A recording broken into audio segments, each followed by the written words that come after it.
So welcome to the Apponix Academy cybersecurity demo. So before we start, let me give a brief introduction about myself. So my name is Shrikant and I'm part of the Apponix Academy cybersecurity faculty team. I have close to around 14 years of work experience, having worked in many organizations like IBM, Infosys, etc.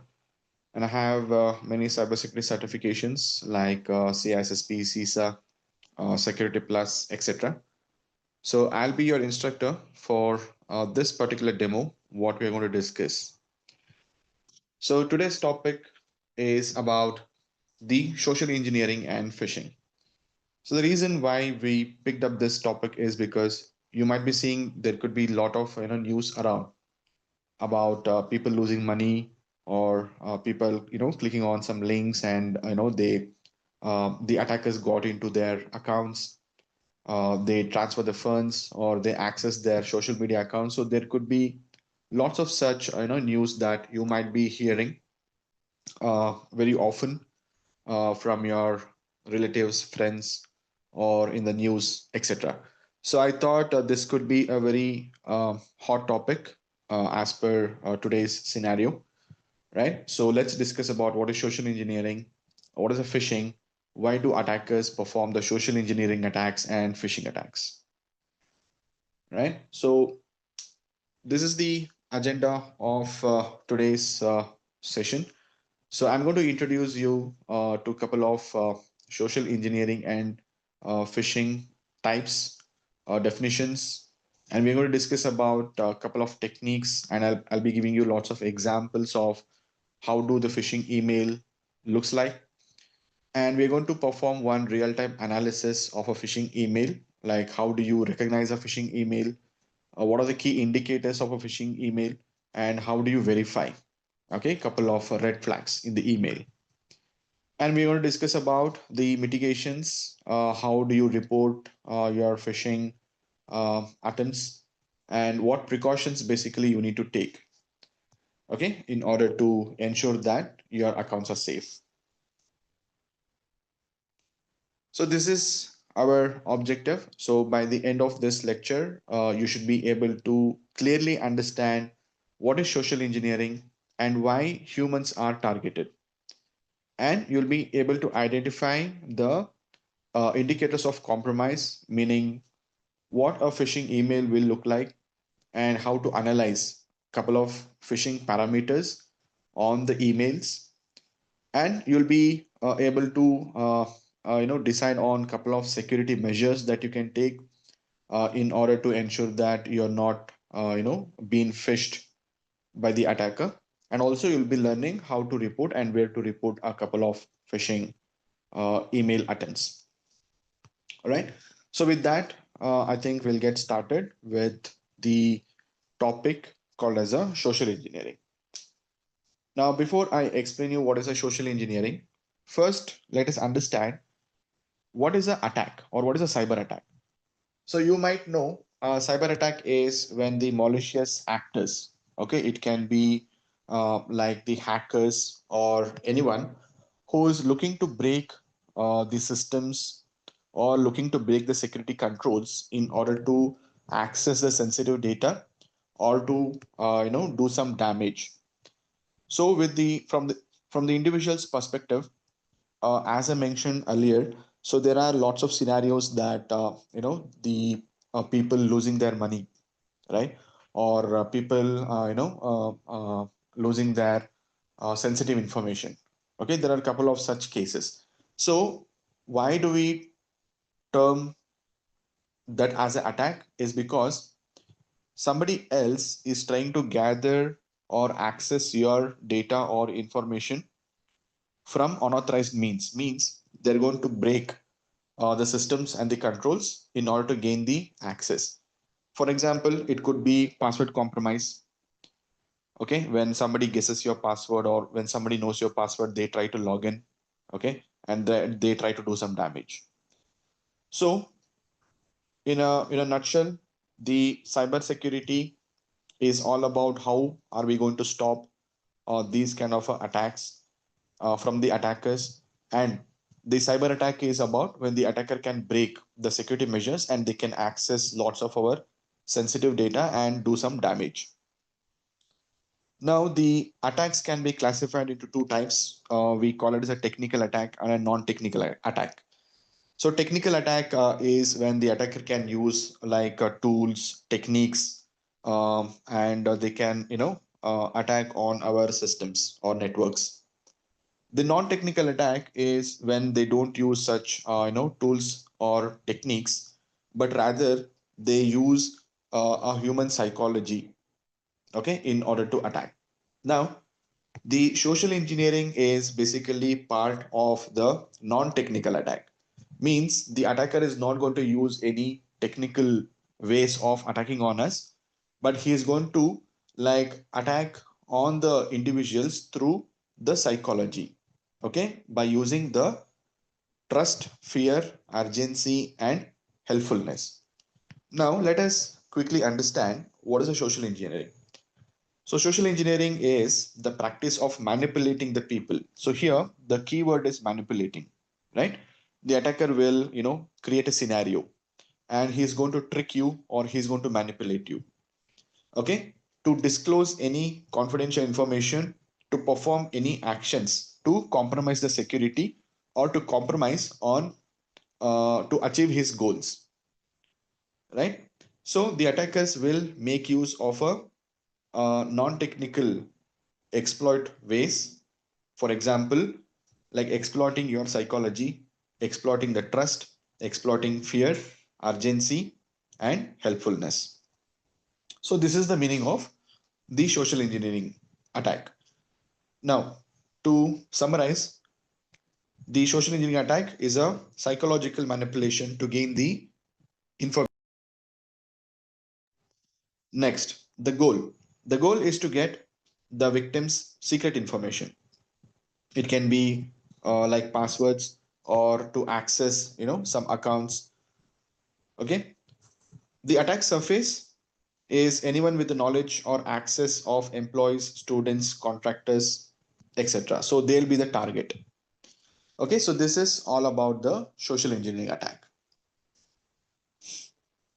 Next. So what are the parameters that the attacker might exploit on you? So first one is the authority. Now you see, let's say for example, you're working in a company and suddenly you see an email from your manager or an email from your CEO saying that you should send me some data and it's very urgent. To send the data, please click on this link. So obviously, when somebody sees the email is coming from the CEO or email is coming from their superiors, either from their managers or someone, so people tend to get scared that okay, my manager is asking something or my CEO is asking something, let me give them as soon as possible. So this is the sense of authority where the attacker is trying on you, because the attacker knows that once you see the email either from the manager or either from the higher management, most of the people would definitely without checking would click on something or would share some information. So authoritative based exploitation is when the attacker can misuse the higher up authorities in order to divulge into information.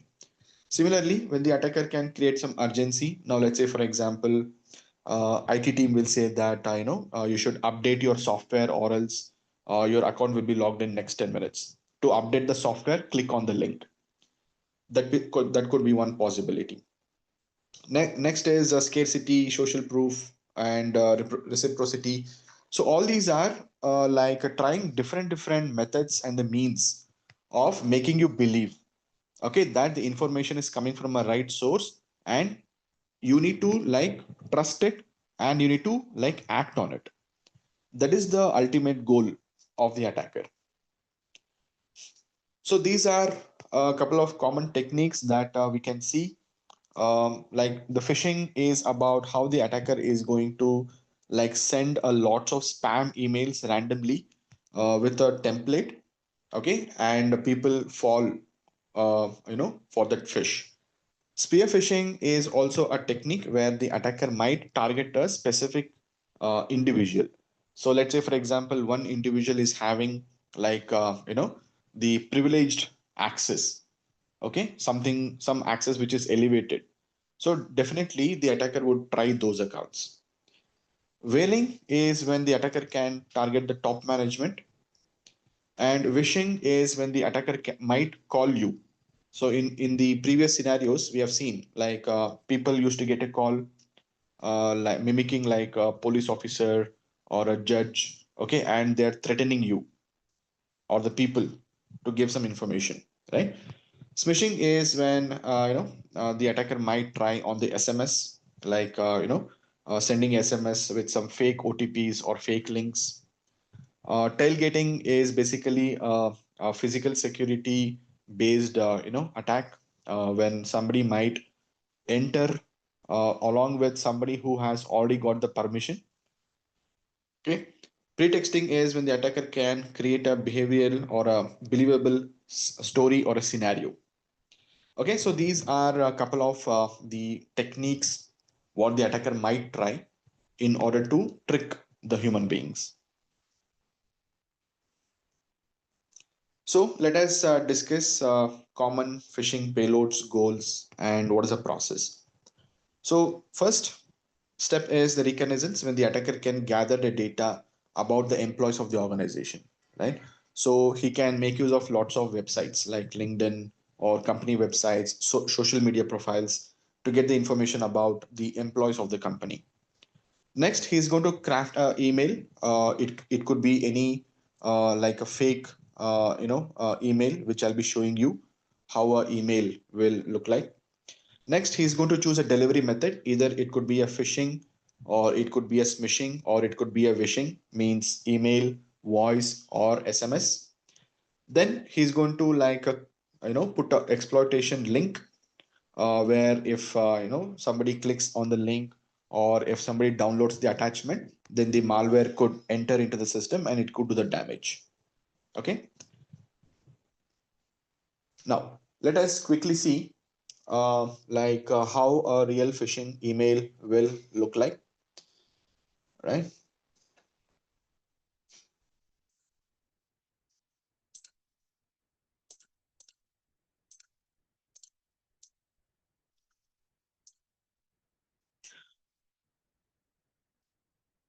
All right.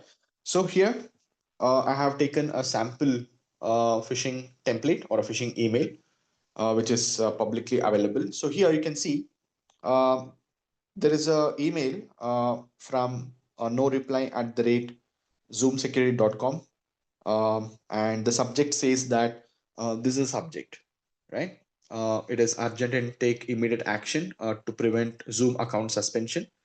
Okay, and here you can see they have crafted a message saying that you should either update your account or either you should do some verification, right? If you don't do, then your account will be blocked or your account will be suspended, right? So in order to verify your account, please click on update my Zoom account. Now this is where the actual problem is, because that particular link could take you to some other website or something might get downloaded, right? So that is the actual dangerous thing to do. Okay, so be careful. Always trust and verify whether the email is coming from the right source, coming from Zoom account itself, or else it's a fake one. Let me go through some other example, and I think this is from iCloud, where they're telling that that you have won some 1 month free uh, premium iCloud store, which means a free subscription, right? So in order to redeem that, they're asking you to click on this particular link in green color again, which looks very very suspicious, because again try to trust whether see whether you have an iCloud account, whether you have like set up your account previously. If you have not set up your account, then definitely this is a like a suspicious or a fake one. Okay, so always make use of the trust and double check whether this is a fake one or it's a real one. Okay, don't immediately go and click something and don't believe something. So I'll quickly show you one example of how you can, probably analyze a fake email, okay, through consideration of lots of parameters. So I've opened something called as a fish tool. So this fish tool is basically a tool where we can basically upload any sort of those emails which we think that it is suspicious, and we can analyze lots of information from this email. Now this email, I have taken it as an example, and here you can see we can get the details of the email, like we can see from whom it is coming from, the display name, right? We have the timestamp, and we have the IP. Now, this information is very, very critical in order to analyze like whether this IP is safe or not. Now, how to check it? Now, let's say, for example, you go to another website called as abuseipdb.com. Basically, this is the domain, or this is a website where we can check whether the IP is, like safe, or it has any sort of uh, you know uh, suspicious reported previously. Okay, so what I did is I just copied the IP, and what I'm going to do is I'm going to just check the reputation, right? So here we can see the information about this IP. This IP belongs to Digital Ocean. Now again, this is some dummy IP. This is not a real IP. I've taken it for educational purpose. So here we can see the ISP stands for Internet Service Provider. It is Digital Ocean LLC, and it is originating from US, and this is the city, right? So similarly, you can do some additional investigation through Whois. Again, Whois is a website, or if you want to report any suspicious activity, can report through here, right? So this is how basically we get some first-hand information about the IP address. So coming back to the fish tool, we saw that where it is originating from, and here it is an authentication information, and here we can see there is no digital signature. So if there is no digital signature, then we can't trust the message. Okay, and next we have some URL in the email which I have uploaded. There seems to be a URL, right? Again, don't click on any of these URLs because this could be dangerous. Now again, I need to check what this URL is. So for that, I'm going to copy this. I'm going to paste it in another website called as the URL host. Okay, basically to check the trustworthiness of the URL. Okay, I'm going to paste it. I'm going to search this. Okay, there are so and so malicious URLs tracked. Okay, and the queue size is 7. And all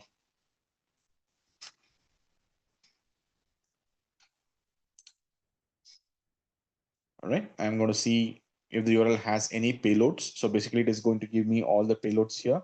Okay, and it seems that the URL which we submitted, okay, it is not hitting. Okay, and any results are coming. So that means that either it could not be having any malwares in it, or okay, or else it could not be having any anything which is suspicious. Okay, and if there is any attachment, right now there is no attachment. If there is any attachment, we can upload the attachment as well to see what kind of a content it is, and again if the attachment has any malware or something. All right, so this is how basically you just check for any suspicious links, suspicious attachments, where the message is originating from. For example, check for the IP address. Okay, so basically the fundamental principle here is, so always verify, never trust. Okay, either it is coming from your own relative, friend, managers, colleagues, right? If they ask like give me something very urgent, or click on something, right, don't believe anything. So always verify. Okay, so don't trust, always verify. That is a very, very best security principle that you might follow. So always follow these instructions, right? Now coming back, we'll see like what are the couple of precautions that you might take as per our discussion, right? So as I mentioned, don't fall prey for any such emails which says urgency, authority, anything. Like always make sure that don't click on any links, attachments, don't respond to such emails, and always have the security implemented on your emails. For example, if you're using Gmail or if you're using Outlook, so always ensure that your passwords are strong, and make sure that the multi-factor authentication is implemented, and always enable any suspicious logins on your account. Now, let's say, for example, if somebody else is trying to log in from your account from a different geography or from a different IP, so always make sure that you get a confirmation and you authorize it. Okay. Sometimes you might see that you might have got some message saying that so and so person is trying to access your email, and confirm whether it is you or not, right? So those kinds of checks and balances will really help you in order to make sure that the accounts are not making the attacker is not misusing your accounts, or he's not trying to fish you. So all it starts with the education.